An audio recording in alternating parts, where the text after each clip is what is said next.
The galactic council chambers hummed with the low-frequency resonance of 1,000 different alien vocal cords, each species contributing to what could only be described as cosmic mockery. Ambassador Zethkar of the hegemony raised his crystalline appendage, and the laughter gradually subsided into anticipatory silence. "Humans," he began, his voice dripping with disdain that translated perfectly through the universal communicators, "want to join our ranks. These bipedal mammals, who barely discovered fire 10,000 rotations ago, now claim they possess technology worthy of our consideration." The chamber erupted again. The gaseous beings of Proxima VII wheezed in their containment suits, while the insectoid hive queens clicked their mandibles in synchronized amusement. Even the usually stoic Silicon Lords vibrated with what passed for laughter among their kind. Dr. Elena Vasquez stood in the center of the circular chamber, her small human frame dwarfed by beings who had mastered interstellar travel when Earth was still cooling from its formation. She had expected this reception. Humanity's first contact had been met with curiosity, then pity, then outright dismissal when the aliens realized the primitive nature of human technology. "Honored delegates," she began, her voice steady despite the hostile atmosphere, "we understand your skepticism. Our ships are slower, our weapons primitive by your standards. But we offer something none of you possess." "And what might that be?"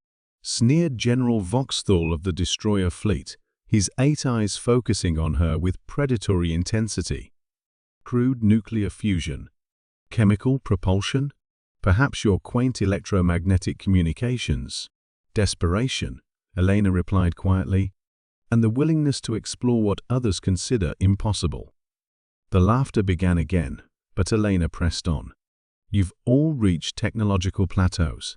Your civilizations are millions of years old, stable, content. You've mapped 6 dimensions, mastered them, built your empires within their comfortable boundaries.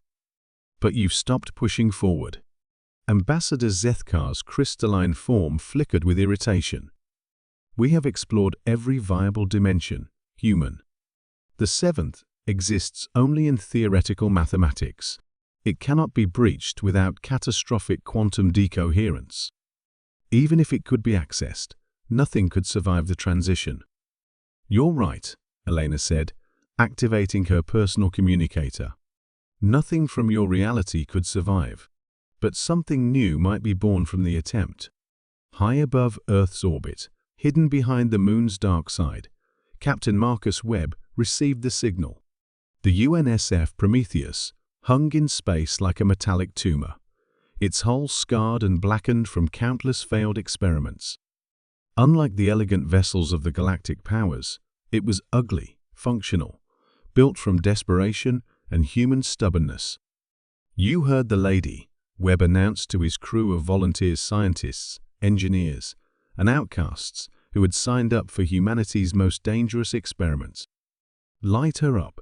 The Prometheus had been constructed using principles that the aliens had rejected as too dangerous, too unpredictable. While galactic civilization had perfected stable dimensional manipulation, humans had pursued the chaotic, the impossible. Every component of the ship had been forged in dimensional fire, its very atoms existing in quantum superposition. Dr. Sarah Chen, the ship's physicist, initiated the sequence. "Dimensional barriers destabilizing. We're approaching the theoretical threshold for 7th dimensional breach." The space around the Prometheus began to warp. Reality twisted like heated glass, colors bleeding into spectrums that had no names. The ship's hull phased in and out of visible existence as it touched dimensions that shouldn't exist. Back in the council chambers, the aliens' monitoring systems suddenly screamed warnings. Impossible energy readings were cascading across their sensors. "What are they doing?" Transform into geometric patterns that describe the fundamental structure of reality. Around him, his crew was experiencing the same impossible transformation, dying and being reborn as something more than human. Then, like a rubber band snapping back, they emerged. The Prometheus materialized directly above the Galactic Council chambers, but it was no longer the same ship. Its hull flowed like liquid metal, constantly shifting between states of matter. Energy cascaded from its surfaces in patterns that hurt to observe directly. The crew had survived, but they had been fundamentally changed, their biology now existing partially in dimensions the Council couldn't even detect. "Impossible," whispered Ambassador Zethkar, his crystalline form flickering with uncertainty. Elena's communicator crackled with Webb's voice, but it carried harmonics that seemed to speak directly to the listener's mind. "This is Captain Webb of the Prometheus. We've successfully breached and returned from the 7th dimension. We're still human, but we're also something new." The council chamber fell silent. For the first time in their ancient civilization's histories, they were witnessing something beyond their understanding. "You see," Elena continued, "while you've spent millions of years perfecting what you know, we've spent our short existence learning to embrace what we don't know. You laugh at our primitive technology, but we use that technology to attempt things your advanced civilizations would never risk." General Voxthal's 8 eyes widened. "The quantum decoherence alone should have destroyed you." Webb's voice came through the communicator again, carrying impossible harmonics. "It did destroy us, and then we became something that could exist beyond destruction."